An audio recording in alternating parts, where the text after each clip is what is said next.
आपण सुरुवात करूया गाण्यानी. 1 2 3 गो. कुठलं? मला वाटलं काहीतरी गाणं. आपल्याला असं वाटत असतं की कधीतरी आपल्याला या स्टेजवर अवॉर्ड मिळेल.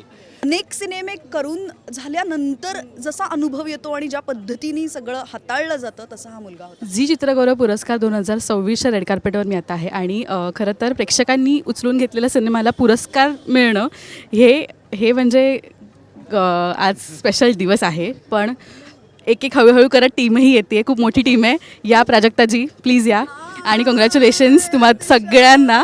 हे बॅचची खरंच काही गरज नव्हती, आमच्या मनामध्ये कोरलं गेलं नाव. चान्स आहे. अप्सरा आली असं म्हणत आपण तिला बोलूया का? अप्सरा आली. आले सो अप्सरा आलेली आहे, सगळे आलेले आहेत. बरं आपण सुरुवात करूया गाण्यानी. 1 2 3 गो. कुठलं? मला वाटलं काहीतरी गाणं. बघ परीक्षा होती, जरा प्राजक्ता सुरुवात करेल सुरेल आवाजाने. 1 2 3 आता आता नाही मी कोरसवाली आहे. मी पण कोरस. थांबायचं नाय, अरे थांबायचं नाय. खरंच तुम्हा सगळ्यांना खूप कॉंग्रॅच्युलेशन्स मनापासून. माझ्या चेहऱ्यावरचं ते स्माईल तुम्हाला दिसत असेल, कारण का आपण सुरुवातीला जेव्हा इंटरव्ह्यूज होत होते तेव्हा आपल्याला खरंच माहीत नव्हतं की इथपर्यंत पोहोचणारे सिनेमा. एखाद्या प्रोजेक्टचं भविष्य काय असतं हे आपल्याला आधी माहीत नसतं आणि नवीन दिग्दर्शक म्हटल्यावर ते प्रेशर जास्त असतं. आज त्याचं सार्थकी झालं आहे का आणि काय फिलिंग आहे आज रेड कार्पेटवर? हो झालंच आहे. म्हणजे 19 नॉमिनेशन्स मिळालेत फिल्मला आणि म्हणजे ते जेव्हा वाचली होती लिस्ट मी तेव्हाच मला असं झालं की हो म्हणजे आपण जे 2 वर्ष जे असं झालं की खाली जाते आत्ता थांबायचं नाही, अजून असेल. अजून असेल. सो आमचंही तेच झालं सगळ्यांचं की अरे म्हणजे जेव्हा न्यूज आऊट झाली की एवढे नॉमिनेशन्स आहेत तर आणि झी गौरव असं एक म्हणजे लहानपणापासून बघितलेलं आणि असं आपल्याला असं वाटत असतं की कधीतरी आपल्याला या स्टेजवर अवॉर्ड मिळेल. तर आय होप म्हणजे आज तो दिवस असेल आणि तेच म्हणजे सगळी टीम त्यासाठी एक्सायटेड आहे.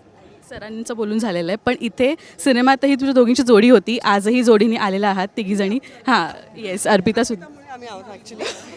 पण आज काय फिलिंग आहे प्राजक्ता? कारण का इतके सिनेमे केले पण हा सिनेमा एवढा स्पेशल टर्नआउट होईल की मराठी गाजलंच पाहिजे, खऱ्या अर्थाने गाजलंय. खूप छान वाटतंय अर्थात. आणि तू जे म्हणालीस की नवीन दिग्दर्शक ते पहिल्याच दिवशी संपलं होतं. हे फक्त नावाला नवीन दिग्दर्शक होता ह्याने मग अनेक सिनेमे करून झाल्यानंतर जसा अनुभव येतो आणि ज्या पद्धतीने सगळं हाताळलं जातं तसा हा मुलगा होता.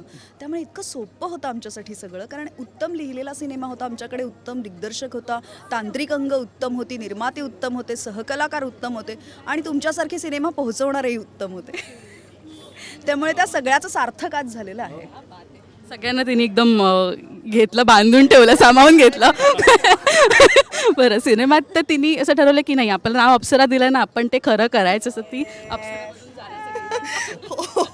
हो मला आवडतं आणि मला नाव पण आवडलेलं आहे. त्यामुळे मी शिवराजला प्रत्येक इंटरव्ह्यूमध्ये किंवा प्रत्येक ठिकाणी सांगत असते की त्याने इतकं सुंदर नाव दिलेलं आहे या कॅरेक्टरला आणि त्यामुळे मला अप्सरा. So why not. कॉंग्रॅच्युलेशन्स आणि खूप शुभेच्छा. मस्त ट्रॉफी घ्या आणि फोटोज इन्स्टावर पोस्ट करा म्हणजे आम्ही त्याला कॉंग्रॅच्युलेशन लगेच कमेंट करू. खूप जण थांबली आहेत गप्पा मला. Thank you so much.